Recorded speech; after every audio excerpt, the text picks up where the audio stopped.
जो दोस्ती में भी तिजारत देखे वो नेता नहीं सौदागर होता है। ट्रंप की हरकतों ने इस कहावत को सही साबित किया एक बार फिर। और हालात ये हैं कि अभी ट्रंप की जो चाल है वो दुनिया की अर्थव्यवस्था के लिए सबसे बड़ी आफत बनी हुई है। ट्रंप टैरिफ टेरर के सहारे मेक अमेरिका ग्रेट अगेन का सपना पूरा करना चाहते हैं, लेकिन शायद ये उनकी भूल है।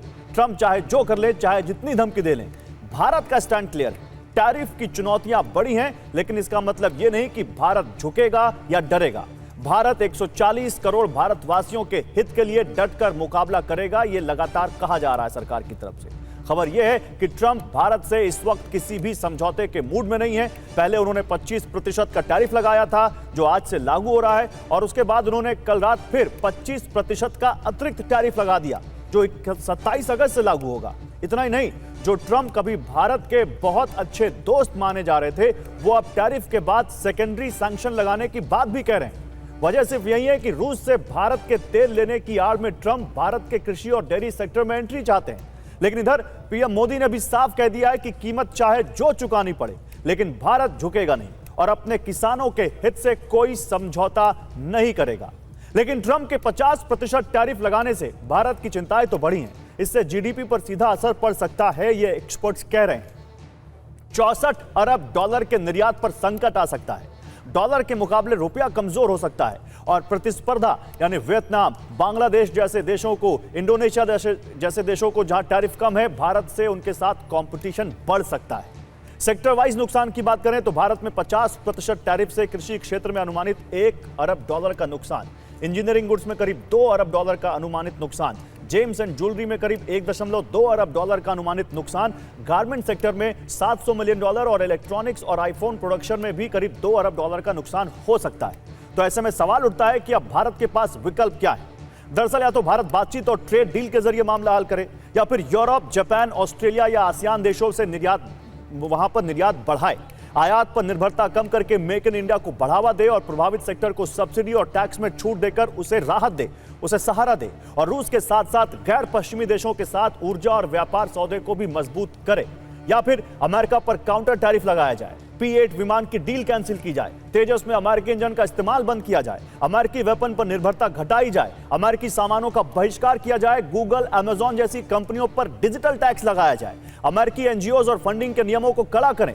ट्रेड के लिए ट्रंप के टैरिफ पर पीएम मोदी ने क्या कहा है, आपको पहले यह सुनना चाहिए, फिर जितनी सारी बातें हुई हैं इस पर एक बड़ा पैनल है और एक बेहद खास मेहमान हमारे साथ हैं, उनसे बात करेंगे। हमारे लिए अपने किसानों का हित सर्वोच्च प्राथमिकता है।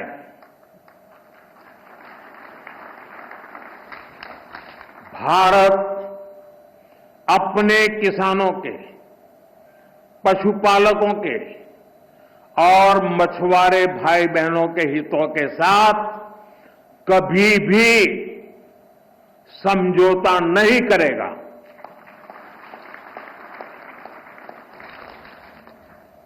और मैं जानता हूं व्यक्तिगत रूप से मुझे बहुत बड़ी कीमत चुकानी पड़ेगी, लेकिन मैं इसके लिए तैयार हूं। मेरे देश के किसानों के लिए, मेरे देश के मछुआरों के लिए, मेरे देश के पशुपालकों के लिए आज भारत तैयार है।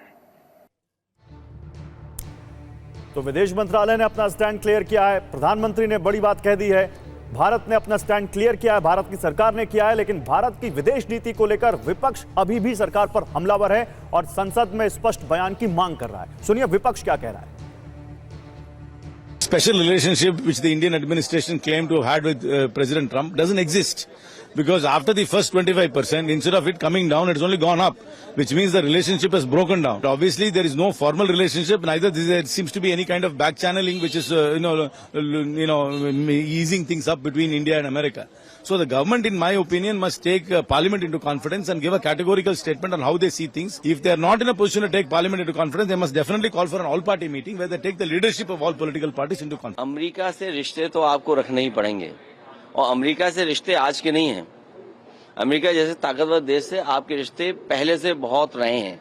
उन रिश्तों को कैसे मजबूत किया जाए और कैसे बेहतर किया जाए, इस दिशा में काम करना चाहिए। और अपने हित, चाहे वो हमारे कारोबारी हों, चाहे हमारे किसान हो, उनके हितों में सोचना चाहिए। भारत जैसे देशों को, जो 5वीं बड़ी अर्थव्यवस्था है, 144 करोड़ की आबादी वाला देश है, उसके ऊपर ऐसा दबाव बनाओ कि ये भी हमारे सामने नतमस्तक हो जाए। तो ये ट्रंप की पॉलिसी है और नरेंद्र मोदी जी में अगर जरा सा भी स्वाभिमान और सम्मान बचा है तो उनको झुकना नहीं चाहिए। और इस पर बात करने के लिए हमारे साथ बीजेपी से डॉक्टर अजय आलोक जुड़ रहे हैं, सलमान सोज हैं कांग्रेस पार्टी से, हर्षवर्धन त्रिपाठी हैं वरिष्ठ पत्रकार, और जयशंकर गुप्ता जी भी हैं वरिष्ठ पत्रकार, और थोड़ी देर में मेरे साथ यहां पर प्रोफेसर गौरव वल्लभ जुड़ेंगे जो कि सदस्य हैं प्रधानमंत्री की आर्थिक सलाहकार परिषद के, उनसे भी बात करेंगे। लेकिन फिलहाल आप सभी का स्वागत है। सलमान सोज, एक सवाल मेरा आपसे सीधे यही है विपक्ष के नेता के तौर पर कि हमारे इंटरनल डिफरेंसेस हो सकते हैं हमारे घर के अंदर, क्योंकि आप अलग पार्टी हैं, बीजेपी अलग पार्टी, जो सरकार में आप विपक्ष में हैं, तो आपके पास बहुत सारी बातें हो सकती हैं जिसमें आप सरकार को घेर सकते हैं। लेकिन जब बात बाहर से हो रहे हमले की हो, जब बात किसी बाहरी देश की इस देश के ऊपर एक ऐसा इलॉजिकल या अनबैलेंस्ड काम करने की हो जिसका कोई लॉजिक नहीं है, तो क्या वहां पर भी विपक्ष सरकार को घेरेगा या यहां एक सुर में कहेगा नहीं इस वक्त हम सरकार के साथ हैं, जैसा आप ऑपरेशन सिंदूर के समय थे सरकार के साथ? देखिए गौरव साहब, जब प्राइम मिनिस्टर बाहर जाते हैं और जब उनकी कोई वेलकम होती है, जब वो हाउडी मोदी का इवेंट करते हैं या नमस्ते ट्रंप का इवेंट करते हैं, तब तो सारा कुछ हमको ढिंढोरा पीटना पड़ता है कि मोदी जी कितने बड़े लीडर बन गए दुनिया के। और अब आप कह रहे हैं जहां पे हमारी गवर्नमेंट की प्रॉब्लम्स की काफी सारी प्रॉब्लम्स हैं, जिसकी वजह से इस वक्त हम इस सिचुएशन में पड़े हैं कि हमारी बेइज्जती कोई दूसरा मुल्क कर रहा है, चाहे वो कोई भी मुल्क हो, चाहे कितना भी ताकतवर मुल्क हो, वो हमारी बेइज्जती करे। क्योंकि जिस तरह से प्रेसिडेंट ट्रंप ने बार बार एक बार नहीं बार हिंदुस्तान की बेइज्जती की है, वो तो हमारे लिए, हम तो उसको एक्सेप्ट नहीं कर सकते।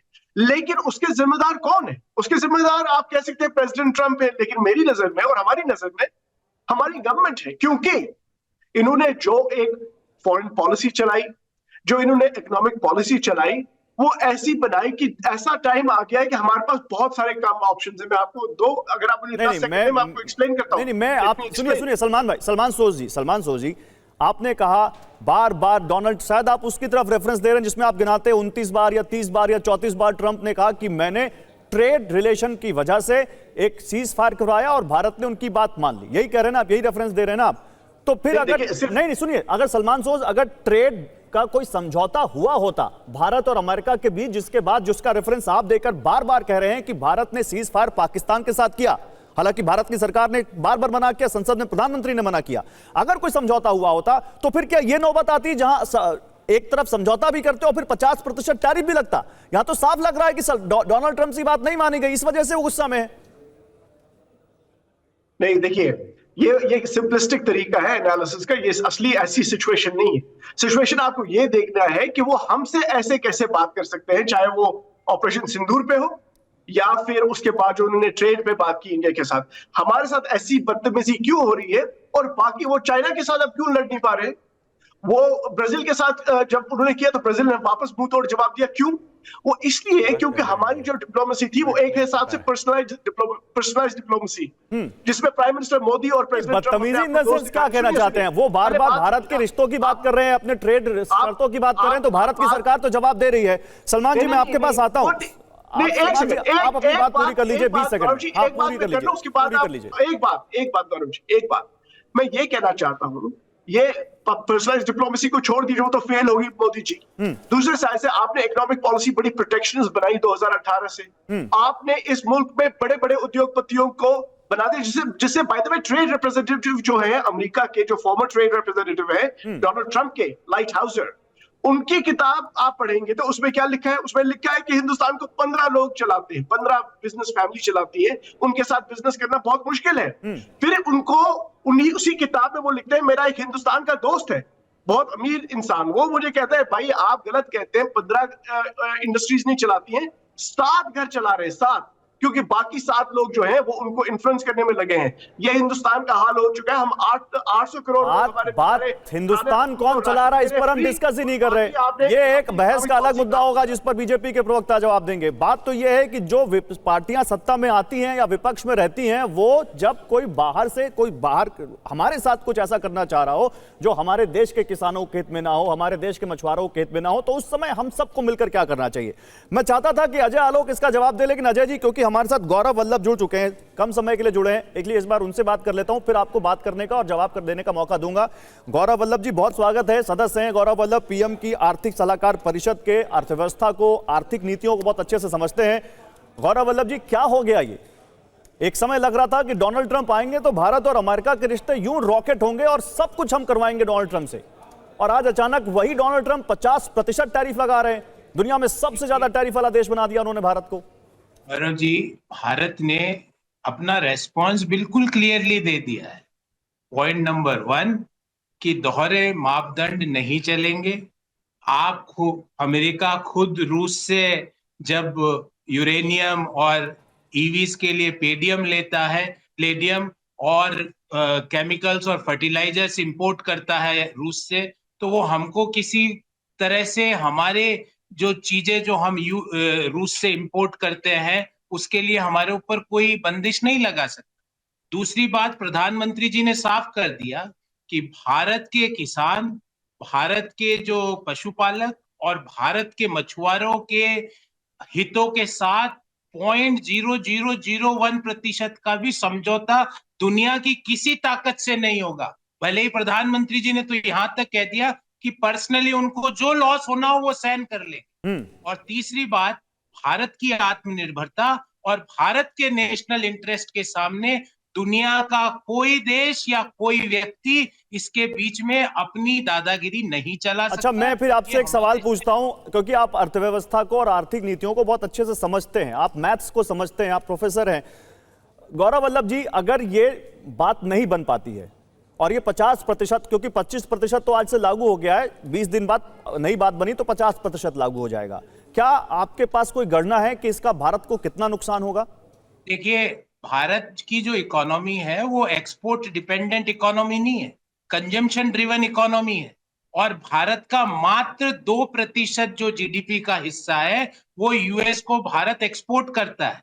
उसमें से भी लगभग 1.7 से 1.8% ऑफ जीडीपी है वो ऐसे गुड्स हैं जिसको यूएस ने हमेशा स्पेशल कैटेगरी में रखा है, जैसे जेम्स एंड ज्वेलरी, जैसे जेनेरिक मेडिसिन फार्मा में। ये सारे अभी तक क्लैरिटी नहीं है कि ये जनरल टैरिफ में आएंगे कि जो स्पेशल कैटेगरी इनके लिए बनाई गई थी वो उसी में आएंगे। और तीसरी बात गौरव जी, हम कल रिजर्व बैंक ऑफ इंडिया ने पुनः ये स्थापित किया कि भारतीय अर्थव्यवस्था 6.5% ऑफ जीडीपी से ग्रो करेगी और इन्फ्लेशन FY26 में 3.1% रहने की उम्मीद है। ये तो जब 25% अनाउंसमेंट हुआ उसके बाद रिजर्व बैंक ने कंफर्म किया कि Indian economy is going to grow at 6.5% and inflation is going to come down to 3.1%। मात्र 4 महीने हुए इस फाइनेंशियल ईयर को, जिसमें 6.5% है। आगे जैसे जैसे समय बीतेगा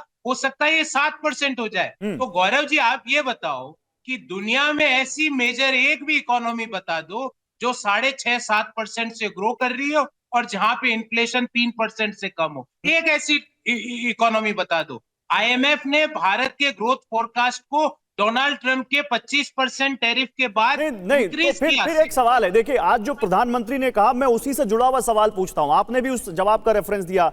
प्रधानमंत्री कह रहे हैं कि मुझे निजी तौर पर इसकी बड़ी कीमत चुकानी पड़ेगी, लेकिन मैं देश के किसानों और मछुआरों के हित से कतई समझौता नहीं करूंगा। तो क्या अमेरिका के राष्ट्रपति डोनाल्ड ट्रंप रूस से तेल खरीदने का बहाना बना रहे हैं और असल में वो भारत और अमेरिका के बीच होने वाले ट्रेड एग्रीमेंट में भारत के डेयरी, फिशरी और एग्रीकल्चर सेक्टर में अपने शर्तों के मुताबिक कर की दरें चाहते हैं, फ्री यहां पर पैसेज चाहते हैं? क्या ये मेन कारण है? भारत ने क्लियर कर दिया है कि एग्रीकल्चर, फिशरी और डेयरी में किसी भी तरह का कोई समझौता नहीं होगा, क्लियर कर दिया नहीं, प्रधानमंत्री। तो क्या यही कारण है? मैं तेल आयोग अग्रीमेंट ही मेन रीजन है गौरव जी? ये रूस से तेल खरीदना बहाना है, क्योंकि और भी देश रूस से तेल खरीद रहे हैं, उन पर तो कुछ नहीं कहा उन्होंने। मेन रीजन क्या है गौरव जी? मेरे को ना तो इंटरेस्ट है, क्योंकि मैं ना तो डोनाल्ड ट्रंप का टैक्स पेयर हूं, ना मैं अमेरिका का सिटीजन हूं। मुझे तो मेरे देश से मतलब है, और मैं खुलेआम बोलता हूं, जो व्यक्ति को भारत की इकोनॉमी डेड लगती है वो मानसिक रूप से डेड है। They are dead, whether he is living in Delhi or in Washington or in any other place. जिन लोगों को 7% की ग्रोथ डेड लगती है, जिन लोगों को 3% इन्फ्लेशन डेड लगता है, जिन लोगों को जो एस्पायरिंग मिडिल क्लास डेड लगती है, वो सब ब्रेन डेड लोग हैं। तो एक आखिरी सवाल गौरव जी, एक आखिरी सवाल, फिर मुझे ये बताइए, बैक चैनल क्या हमारी सरकार इस पर कुछ काम कर रही है? क्या आपके नॉलेज में कुछ ऐसा है? और अगर ये स्थिति नहीं रहती है तो क्या आप एक अर्थशास्त्री होने के नाते मानते हैं कि हमारे लिए ये एक बहुत चैलेंजिंग सिचुएशन होगी, खासकर हमारे एक्सपोर्टर्स के लिए, चाहे नंबर छोटा हो? गौरव इसका जी, सॉल्यूशन क्या है? एज एन इकोनॉमिस्ट बोल रहा हूं, लॉन्ग टर्म पे आयोटा भी फर्क नहीं पड़ेगा long term growth forecast of country is concern. Short term में कुछ सेक्टर्स में हो सकता है कि कुछ प्रभाव कुछ समय के लिए हो, मैं ये मान रहा हूं, पर ऑल सेड एंड डन अभी भी मुझे उम्मीद है, मैं ऑप्टिमिस्टिक इंडियन हूं। मैं ये मानता हूं कि डोनाल्ड ट्रंप भारत और उनके देश के उद्योगों का, उन देशों के नागरिकों के हितों का ध्यान में रखते हुए एक mutually agreed, mutually beneficial treaty करेंगे। और मैं एक बात से अपनी बात को अंत करूंगा, हम चाहते हैं अमेरिका हमारा दोस्त रहे, पर रूस हमारा भाई। क्या बात है, बहुत शुक्रिया गौरव जी आपका हमारे साथ जुड़ने के लिए। गौरव वल्लभ, प्रधानमंत्री की आर्थिक सलाहकार परिषद के सदस्य, जो कि कह रहे हैं कि लॉन्ग टर्म में इसका कोई फर्क नहीं पड़ने वाला है। अब मैं अजय आलोक के पास आता हूं। अजय आलोक, जब आप जुड़ रहे थे उसी वक्त मेरी कांग्रेस के प्रवक्ता सोच साहब से बात हो रही थी, सलमान सोच से, और वो बार बार कह रहे हैं कि डोनाल्ड ट्रंप बार बार भारत की बेइज्जती कर रहे हैं और भारत की सरकार उनको जवाब ही नहीं दे पा रही है, भारत की सरकार उनको कुछ कह ही नहीं पा रही है। एक बात तो है, खुद गौरव वल्लभ मान के गए हैं कि हिचकोले लगेंगे, शॉर्ट टर्म में अगर ये टैरिफ रहेगा तो भारत के लिए नुकसान होगा। कैसे निपटेंगे इससे अजय आलोक, बताइए। देखिए, 2-3 बात मैं बताता हूं। मैं शुरू करता हूं कि पहले तो हठधर्मिता की नींव पर कोई भी रिश्ता नहीं टिकता, और समझदारी के गुल खिलेंगे तभी ये परवान चढ़ते हैं। तो जो हठधर्मिता निभाएंगे तो उनसे तो रिश्ते आप बनाने की सोचिए मत। दूसरा, कांग्रेस पार्टी तो ये एडवाइस दे नहीं कि हम दोस्ती करने चले थे, उसके बाद क्या हो गया नहीं हो गया, डोनाल्ड ट्रंप माई फ्रेंड, ये वो जो हम पे कटाक्ष कर रहे हैं। तो 1961 का 1962 का हिंदी चीनी भाई भाई याद है ना, चीन ने अटैक कर दिया था। कूटनीति में सबसे बड़ा क्लैरिटी ये होता है कि रेटोरिक्स, एब्स्ट्रैक्ट्स पे ध्यान नहीं देते हैं, उसका जवाब भी नहीं दिया जाता है, उसके लिए उपाय करने पड़ते हैं, जो उपाय किए जा रहे हैं। अब थोड़े आंकड़े पे आ जाते हैं। मुझे लगता है कि 825 बिलियन डॉलर्स का एक्सपोर्ट करने वाला भारत मात्र 84 या 85 बिलियन डॉलर अमेरिका को एक्सपोर्ट कर रहा है, और इस एक्सपोर्ट में 60% चीज़ें ऐसी हैं जिनको स्पेशल कैटेगरी में नहीं रखा गया, जिनको अभी गौरव वल्लभ जिक्र कर रहे थे, जिसमें जेनरिक मेडिसिन से लेके जेम्स और ज्वेलरी, जिसमें अमेरिका में डिमांड है, जिनको उनकी पब्लिक को ज़रूरत है। हमारे गुड्स और सर्विसेज इसलिए ज़रूरी है अमेरिका के लिए क्योंकि क्वालिटी और कॉस्ट इफेक्टिवनेस सर्विसेज में देखी जाती हैं, जो भारत से अच्छी कहीं नहीं मिलती हैं, इसलिए उनकी अमेरिका को ज़रूरत है। जेनरिक मेडिसिन का हाल याद दिला देता हूँ। कोरोना में अमेरिका को कहीं से मेडिसिन नहीं मिल रही थी, भारत से ही गुहार लगा था, भारत ने मेडिसिन भेजे थे, इसलिए हमारी जेनरिक मेडिसिन का भी कोई तोड़ उनके पास नहीं है। नहीं तो चाइना से मेडिसिन लेंगे, क्योंकि ज्यादा चाइनीज कह रहे हैं कि फार्मा इंडस्ट्री में मैं बाहर से आने वाली दवाओं पे लगाऊंगा 250% तक टैरिफ लगाने की बात कह रहे हैं। लगाया नहीं, लेकिन कह रहे हैं लगाऊंगा। लगा के देखिए, आप ये देखिए ना गौरव जी, एक जगह हमारा मुनाफा कम हो रहा है, हमारे मैन्युफैक्चरर्स जो हमारे भेज रहे हैं यहाँ से एक्सपोर्ट कर रहे हैं, उनका मुनाफा कम हो रहा है। जो 100 रुपये कमाते थे 50% टैरिफ लगाने के बाद उनका मुनाफा घट के, अगर वो 50 रुपये कमा रहे हैं, उनका मुनाफा घट के 20। नहीं, अजय जी, आपकी बातों से तो ये सेंस आ रहा है, आपकी बातों से ये सेंस आ रहा है कि भारत को इसका कोई ज्यादा असर नहीं पड़ेगा। फिर प्रधानमंत्री क्यों कह रहे हैं कि बहुत बड़ी कीमत चुकानी पड़ेगी? बिल्कुल, प्रधानमंत्री बोल रहे हैं बहुत बड़ी कीमत चुकानी पड़ेगी। उनको बोले उन्होंने कि व्यक्तिगत तौर पे मुझे इसकी बहुत बड़ी कीमत चुकानी पड़ेगी जी, व्यक्तिगत तौर पे, लेकिन राष्ट्रीय हित से समझौता किसी हालत में नहीं करूंगा। राष्ट्रीय हित क्या है? प्रधानमंत्री इतने दिनों से ग्लोबल साउथ की चैंपियनशिप कर रहे थे, ग्लोबल साउथ का कॉज, ग्लोबल साउथ, ये ग्लोबल साउथ के जितने देश हैं आज खुले तौर पे हमसे व्यापार करने को तैयार है। आज आपकी तारीख में यूके हमारे साथ ट्रेड फ्री एग्रीमेंट ऑलरेडी हो चुका है, कोई कर नहीं लगेगा। आज हमारे लिए अफ्रीका पूरा खुला हुआ है, आज हमारे लिए साउथ अमेरिका पूरा खुला हुआ है, पूरा ब्रिक्स एक तरह से एग्रेसिव हो चुका है। कूटनीति में एक रास्ते बंद होते हैं तो 10 रास्ते खुलते हैं। आप ये देखिए कि लॉन्ग टर्म सस्टेनेबिलिटी के लिए क्या अमेरिका के लिए ये फायदा होने जा रहा है? हम तो एक्सपोर्ट करना बंद करेंगे, और जैसे अभी फिर गौरव जी ने आपको बताया कि हम खपत ड्रिवन इकोनॉमी है, कंजम्पशन ड्रिवन इकोनॉमी है, हमारा 85% हमारा अपने देश में इकोनॉमी होता है, ठीक है। 15% हम एक्सपोर्ट ड्रिवन है। एक्सपोर्ट को हम बढ़ाना चाहते हैं ताकि हमारे यहाँ मैन्युफैक्चरिंग बढ़े और बाकी चीजें बढ़े, तो बाकी देश इन्वेस्टमेंट करेंगे। आज हमारा यूके से मात्र बिफोर एग्रीमेंट मात्र 26 बिलियन यूरो का व्यापार हो रहा है, ठीक है। आज ये ट्रेड फ्री होने के बाद तो मुझे लगता है कि इसको 50-60 बिलियन इसी में पहुंच जाना चाहिए। ठीक है। इसी तरह अफ्रीकन कंट्रीज हैं, इसी तरह ग्लोबल साउथ है, इसी तरह रशिया है, इसी तरह चाइना है, तो हर जगह से हम कॉम्पनसेट करके, और हमें कोई फर्क नहीं पड़ेगा। अगर अमेरिका में महंगाई बढ़ गई, उनका डोमेस्टिक प्रोडक्शन घट गया, अगर एप्पल फोन, एक एग्जांपल दे रहा हूं, जो आज भारत से एक्सपोर्ट होकर मैक्सिमम जगह जगह जा रहा है, अगर यही एप्पल फोन अमेरिका में बनने लगे तो प्रत्येक एप्पल फोन की कीमत $3000 से ज्यादा बढ़ जाएगी। आप कह रहे हैं हमें कोई फर्क नहीं पड़ेगा, तमाम आर्थिक सलाहकार ये कह रहे हैं, तमाम आर्थिक जानकार ये कह रहे हैं कि भारत की जीडीपी में 0.4% तक की कमी आ सकती है, लेकिन फिर भी मैं आपके पास आऊंगा, आप इसका रिप्लाई दीजिएगा। आंशिक, एक मिनट, जयशंकर गुप्ता जी के पास जाना चाहता हूं, अभी जवाब दीजिएगा अजय जी आप इसका। जयशंकर गुप्ता जी ये तो कह रहे हैं हमें कोई फर्क ही नहीं पड़ेगा और अमेरिका को ज्यादा भुगतना पड़ेगा, आपका क्या असेसमेंट है इस पे? वो ठीक ही कह रहे होंगे, अमेरिका को ज़्यादा भुगतना पड़ सकता है, लेकिन सबसे बड़ी बात यह है कि जो दो देशों की और दो मित्रों की जो दोस्ती रही है, जो बेमिसाल, जिसके उदाहरण बहुत कम दुनिया में मिलते हैं, उसका नतीजा क्या निकल रहा है? मतलब ऐसी दोस्ती का मिसाल तो कहीं मिलता ही नहीं है ना। अब की बार ट्रंप सरकार, नमस्ते Trump, my friend Donald Trump, America का भारत का दोस्त ट्रंप, ये सारी बातें कहने के बाद वो लगातार बेइज्जती पे बेइज्जती हमारी करते जा रहा है। अमेरिकन जो जिस ढंग की बात हो रही है, जिस ढंग की बात ट्रंप कर रहे हैं, उससे लगता है कि उनका मानसिक संतुलन बिगड़ गया होगा, हो सकता है, क्योंकि अब किसी एक देश के साथ जो आपके लिए, आपकी जीत के लिए यज्ञ, हवन, पूजा क्या नहीं करवाता, आपका मूर्ति लेके मंदिर बना देता है, और उसके साथ आपका ये व्यवहार है। उसके लोगों को जो अवैध अप्रवासी थे अमेरिका में, हथकड़ी बेड़ी बांध करके खटारा जहाज में भेजा, वापस भेजा, ये बेइज्जती लगातार 30, 40, 34वीं बार कह रहा है वो कि हमने संघर्ष विराम कराए, हमने संघर्ष विराम कराए। मेरा तो एक ही सवाल रहता है बार बार, ठीक है उसने नहीं कराया, हम कह रहे हैं कि दबाव में नहीं आए हम, लेकिन सूचना सबसे पहले अमेरिका से हमको क्यों मिली? पूरी दुनिया को हमारे संघर्ष विराम के बारे में सूचना अमेरिका से क्यों मिली, उसके व्हाइट हाउस से क्यों मिली? न पाकिस्तान के डीजीएमओ ने कहा, न हिंदुस्तान के डीजीएमओ ने कहा, न पाकिस्तान के प्रधानमंत्री ने बताया, न हमारे हिंदुस्तान के प्रधानमंत्री ने बताया, तो किसका मिला? दूसरी बात यह है कि जैसे अभी अजय आलोक कह रहे थे, भाई भारत को भी चाहिए, भारत ठीक है, हमारे जैसे वो हमारे ऊपर कर रहे हैं, हमारे एक्सपोर्ट को टैरिफ बढ़ा रहे हैं, तो हमारा भी जो यह है इम्पोर्ट हम करते हैं अमेरिका से, उस पर हम भी बढ़ा दें, उसका जवाब हम इस रूप में दे सकते हैं। लेकिन जो रूस के साथ तेल की खरीद की बात हो रही है, देखिए फर्क है, यूरेनियम अमेरिका भी खरीद रहा है रूस से, लेकिन उसका फायदा अमेरिका को मिल रहा होगा। जो रूस से तेल हम खरीद रहे हैं उसका फायदा भारत को नहीं मिल रहा है, उसका भारत के चंद पूंजीपतियों को फायदा मिल रहा है, चाहे वो रिलायंस के मुकेश अंबानी जी हों, लेकिन उसका फायदा भारत के जनमानस को कहाँ मिला? एक नए पैसे की भी पेट्रोल, डीजल और रसोई गैस की कीमतों में कोई कमी आई क्या? वो तो नहीं हुआ, आपने शेयर नहीं किया। यानी क्रोनिक कैपिटलिज्म को बढ़ावा देने का मामला है पूरा का पूरा ये। ठीक है, इस पर जवाब अजय आलोक देंगे, उसके बाद मैं हर्षवर्धन जी के पास आ रहा हूं। अजय आलोक जी जवाब।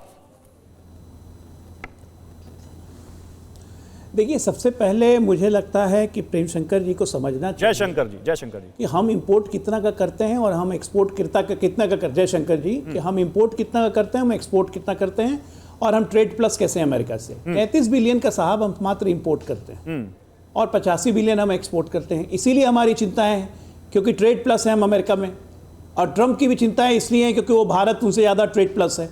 तो पहले डिप्लोमेसी और ट्रेड की भाषा समझिए। डिप्लोमेसी में मैंने पहले बोला कि रेटोरिक का जवाब कभी भी मुंह से बोल के नहीं दिया जाता है, विकल्पों को ढूंढ के दिया जाता है। मैं जब ये कह रहा हूं कि हमें फर्क नहीं पड़ता, तो इसका ये मतलब है कि हमें आंशिक तौर पे एक ट्रेड प्लस पार्टनर के साथ कुछ समय के लिए हटने का फर्क पड़ सकता है, लेकिन ये फर्क सिर्फ हम पे नहीं लिमिटेड है, ये फर्क वैश्विक इकोनॉमी पे लिमिटेड है, जिसका प्रभाव अमेरिका भी पड़ेगा। इतनी कॉमन सेंस मुझे लगता है सबको होनी चाहिए।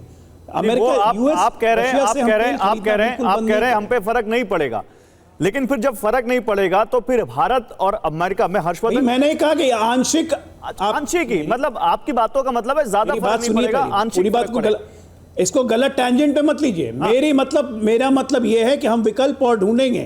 2-3 महीना जो गौरव जी ने कहा कि आंशिक झटके लग सकते हैं, उस आंशिक झटके को सहने के लिए हमारी इकोनॉमी बदस्तूर तैयार है, जो कल आरबीआई ने भी कहा है कि हम जिस ग्रोथ रेट और ट्रेजेक्टरी के साथ बढ़ रहे हैं, क्योंकि हमारी मैक्सिमम इकोनॉमी की खपत डोमेस्टिक है, हम एक्सपोर्ट पे डिपेंडेंट इकोनॉमी नहीं है। मैं उससे ज्यादा सवाल पूछना चाहता हूं यहां पर सर, मैं इस बाइपोलर, मैं कुछ और पूछ रहा हूं हर्षवर्धन जी के साथ। हर्षवर्धन जी, जब ये दुनिया इतनी बाइपोलर हो रही है, दुनिया में नए वर्ल्ड ऑर्डर बन रहे हैं, तो क्या भारत इस स्थिति में है जब अमेरिका से रिश्ते इस कड़वे नोट पर पहुंच जाएं, पहली बात, और वो उसको सहन कर ले, और दूसरा जो जयशंकर जी रेफरेंस दे रहे थे, एक समय तो लग रहा था कि हमारी दोस्ती अमेरिका के साथ इस नए प्रशासन में और इस नए डोनाल्ड ट्रंप जब राष्ट्रपति बने तो बहुत प्रगाढ़ होने वाली है। फिर क्या कोई विदेश नीति में कमी है?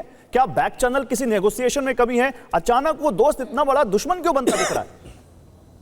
एक गौरव जी, दुनिया में डोनाल्ड ट्रंप को एक अलग केस स्टडी के तौर पर देखा जा रहा है, और एक चीज़ से मेरी बड़ी असहमति है कि हम सब लोग ये कह रहे हैं कि भारत को डोनाल्ड ट्रंप अपमानित कर रहे हैं।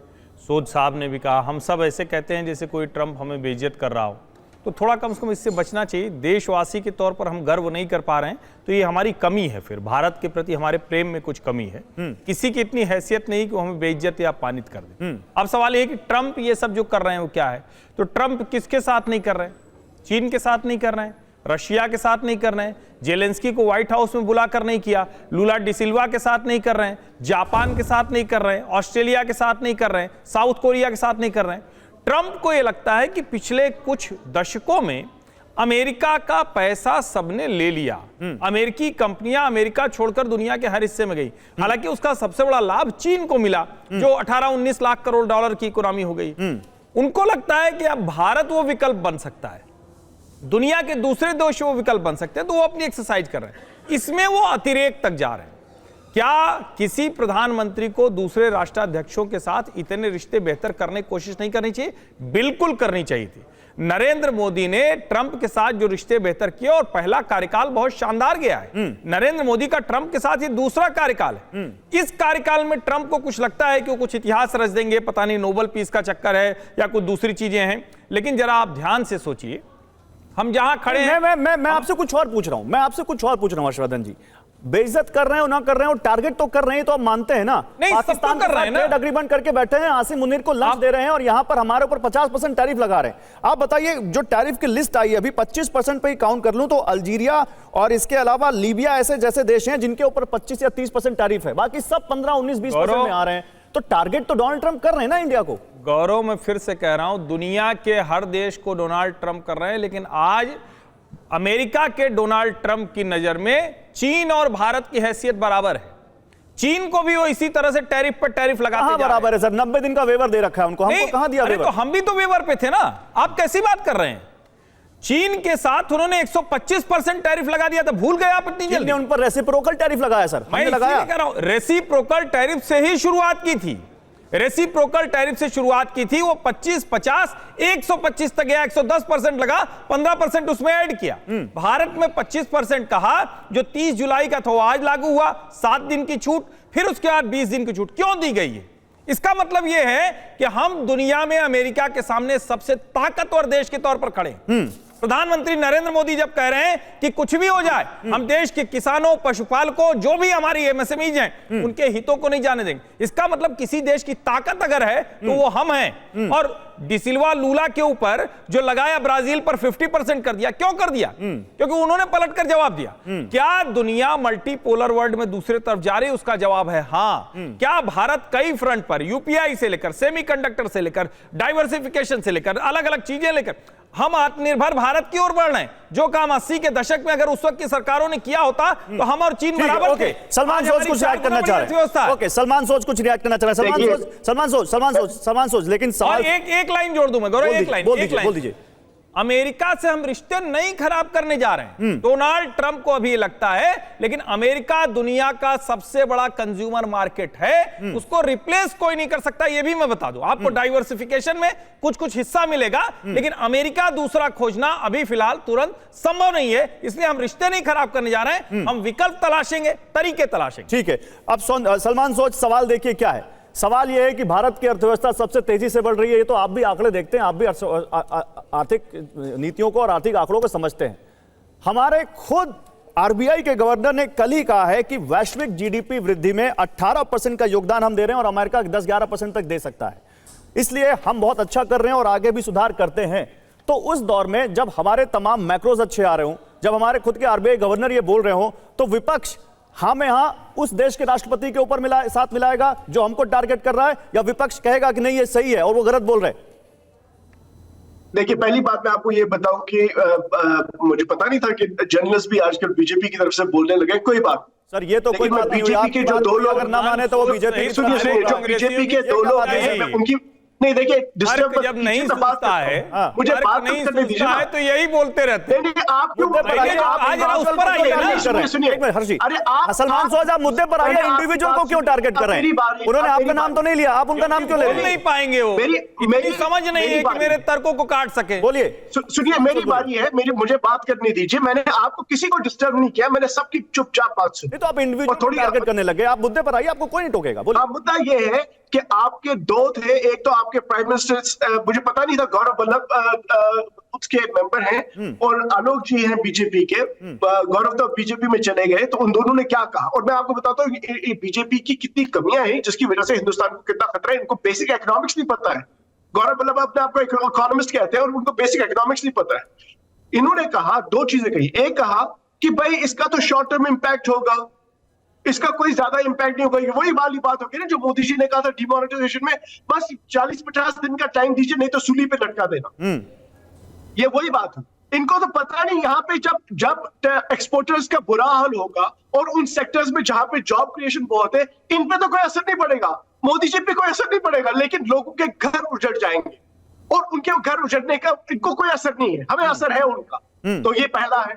दूसरा, ये कहते हैं कि भाई हमारी तो कंजप्शन इकोनॉमी है, हमको ट्रेड की क्या जरूरत है। ये बेवकूफ लोग, इनको ये नहीं पता कि कोई ऐसा, not a single country in the world, एक भी ऐसा मुल्क नहीं है दुनिया में, एक भी, अमेरिका भी नहीं, जिन्होंने ट्रेड के जरिए तरक्की नहीं की हो। ये कैसे कह सकते हैं हमें ट्रेड की? इनको अमेरिका को हम 18% जो हमारा एक्सपोर्ट है वो अमेरिका को जाता है, 18%। कहना क्या चाहते हैं आप? कहना क्या चाहते हैं? एक लाइन बताइए सलमान सोच, कहना क्या चाहते हैं? देखिए सलमान सोच सवाल सुनिए। पहली बात तो सुनिए, सलमान सोच आप बोल रहे थे, मैं नहीं बोल रहा था। सुनिए, आपने कहा गौरव वल्लभ को कुछ पता नहीं। अगर उनको पता नहीं था तो कांग्रेस पार्टी उनको फिर आर्थिक मुद्दों पर, जीएसटी पर, बजट पर बात कर रखने क्यों भेजती थी जब वो राष्ट्रीय प्रवक्ता थे आपके? आप ही भेजते थे हमारे चैनलों पर। आप ही की तरफ से गौरव वल्लभ ने कितनी डिबेट्स की, वो वायरल भी है, उनका मिलन में कितना जीरो होता है वो वायरल है। तब तो कांग्रेस पार्टी ने बहुत तालियां बजाई। आज वो आपके साथ नहीं है तो आप उनको टारगेट कर रहे हैं। लेकिन दूसरी बात सुनिए सलमान सोच, मैंने आपसे कुछ और पूछा था। सलमान सोच सुनिए, सलमान सोच सवाल सुनिए। मैंने पूछा था कि आप विपक्ष में हैं, ठीक है, इंटरनल डिफरेंसेस हैं, ठीक है, सर आंखों पर आपकी पॉलिटिक्स, लेकिन भाई जब दूसरा आपको इंटेंशनली टारगेट कर रहा हो और आप चाहते हैं कि देश के किसानों के और मछुआरों के हितों से समझौता कर ले भारत सरकार और डोनाल्ड ट्रंप के साथ उन्हीं शर्तों पर ट्रेड एग्रीमेंट कर ले, क्यों आप हमें मिलाते दिख रहे हैं? इस पे जवाब देता हूं। बोलिए। ये बहुत ही अच्छा पॉलिटिकल सवाल है आपने जो पूछा। जी, बेसिकली जिस तरह से आपने पूछा, इस तरह से लगता है कि कांग्रेस पार्टी जो है वो हमारे किसानों के खिलाफ है। वो कहती है कि भाई आप इनके से समझौता कर लो। बिल्कुल गलत। इनफैक्ट कांग्रेस पार्टी कहती है कि आपने पहले से ही टफ स्टैंड क्यों नहीं लिया? आपकी तो हमेशा बोलती बंद होती है जब भी डोनाल्ड ट्रंप बात करते हैं, और अब आप कहते हैं ये हम किसानों के लिए काम कर रहे हैं। किसानों के लिए काम नहीं कर रहे हैं, क्योंकि जो असली जयशंकर जी ने जो बात बोली वो बहुत जरूरी है घर पे बैठे लोग जो है वो समझ पाए कि ये जो इकोनॉमी है, हमारी इकोनॉमी, उसको मोदी जी ने कुछ लोगों के हवाले कर दिया, कुछ बड़े बड़े उद्योगपति उनके हवाले कर दिया, और वहां से फिर 80 करोड़ लोगों को हम मुफ्त का राशन देते हैं। एक साइड से उद्योगपतियों के हवाले इकोनॉमी कर दी, दूसरी साइड से कहते हैं हमने तो आपको मुफ्त का राशन दे दिया।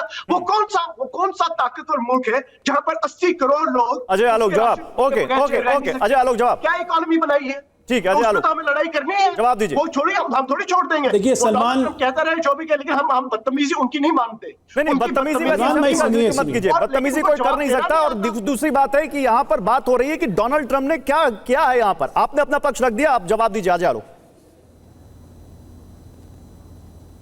सलमान भाई ने मेरा ओपनिंग स्टेटमेंट नहीं सुना।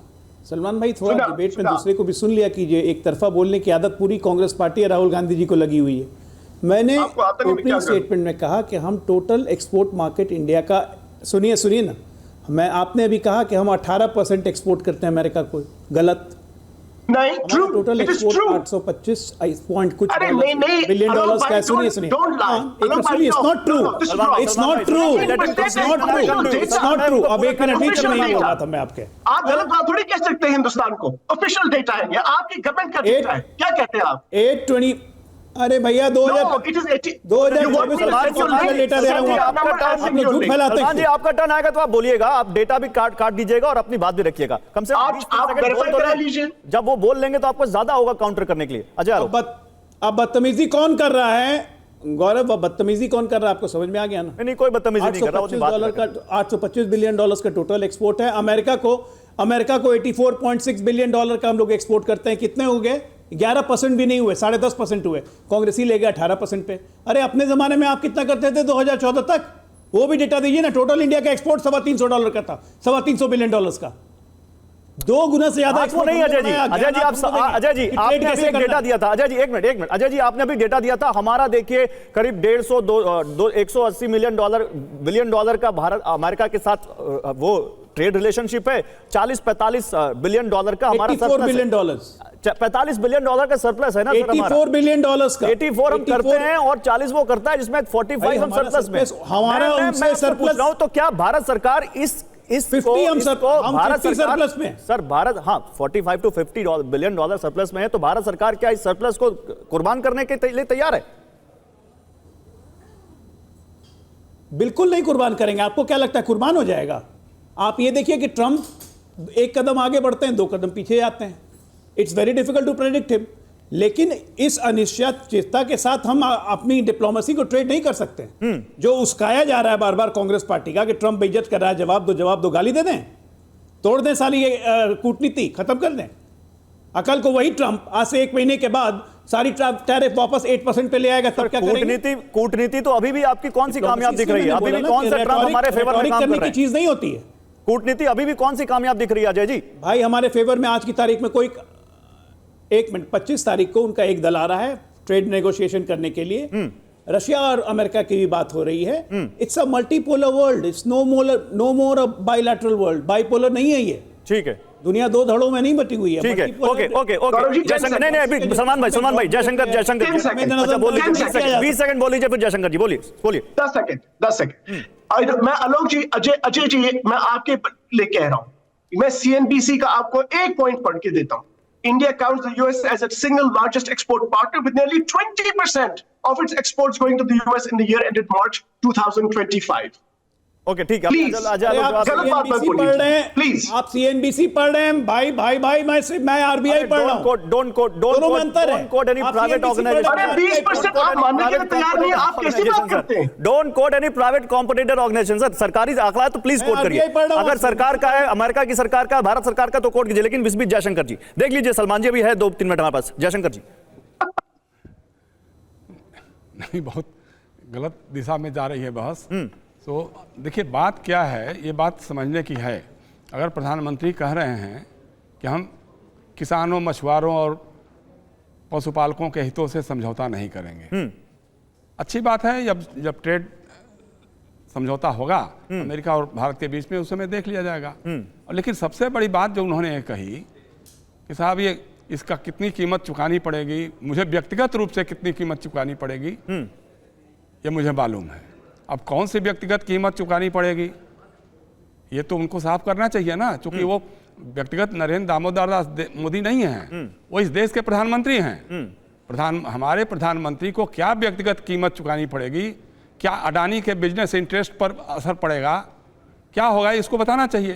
और दूसरी बात, जब मैं कह रहा था, जल्दी खत्म कीजिए, समय खत्म है, जिसपे वो अजय आलोक जी कह रहे थे, हमने कहा कि भाई आप भी कर सकते हैं ना, जो आप इंपोर्ट करते हैं उस पर अपना ड्यूटी बढ़ा सकते हैं, अपना टैरिफ लगा सकते हैं। या दूसरा यह है कि देखिए जो हम टैरिफ, ठीक है हर्षवर्धन जी, क्या ये विकल्प है जो एक सेकंड, बस एक सेकंड कह रहा था, एक सेकंड कह रहा था जल्दी 5 सेकंड कि भाई आपके पास जो है, जो आप चीजें एक्सपोर्ट करते हैं, आप एक काम कर दीजिए ना, ठीक है जयशंकर ठीक है, बीफ सप्लाई, बीफ का एक्सपोर्ट बंद कर दीजिए। सुनिए, बीफ का एक्सपोर्ट बंद कर दीजिए, समझिए, तो गौ माता की रक्षा भी हो जाएगी, गो भक्त भी खुश हो जाएंगे। बात यहाँ हो रही है और सामान्य समझदारी होती है, ऐसे थोड़ी नहीं चलता है। हम प्लस में हम कहें कि हम यहाँ जो कंपनियां आ रही हैं उनको रोक दें, चाइना से भी थोड़ा सबक लेना चाहिए। 80 के दशक में हमारे देश की सरकारों ने ऐसे ही गैर समझदारी वाले निर्णय लिए, अब नहीं लिए। सर, और फिर मैं कह रहा हूं हम उस मार्केट को छोड़ने नहीं जा रहे हैं, हम जितना संभव होगा इस मल्टीपोलर वर्ल्ड का लाभ लेने जा रहे हैं। हम उस सिचुएशन में देखते हैं हम क्या लेने जा रहे हैं और डोनाल्ड ट्रंप हमको क्या देने जा रहे हैं। फिलहाल तो ऐसा लगता है कि डोनाल्ड ट्रंप ने जो भारत को दिया वो एक झटका जैसा है, अब आगे कैसे इस उभरते हैं आने वाला वक्त बताएगा।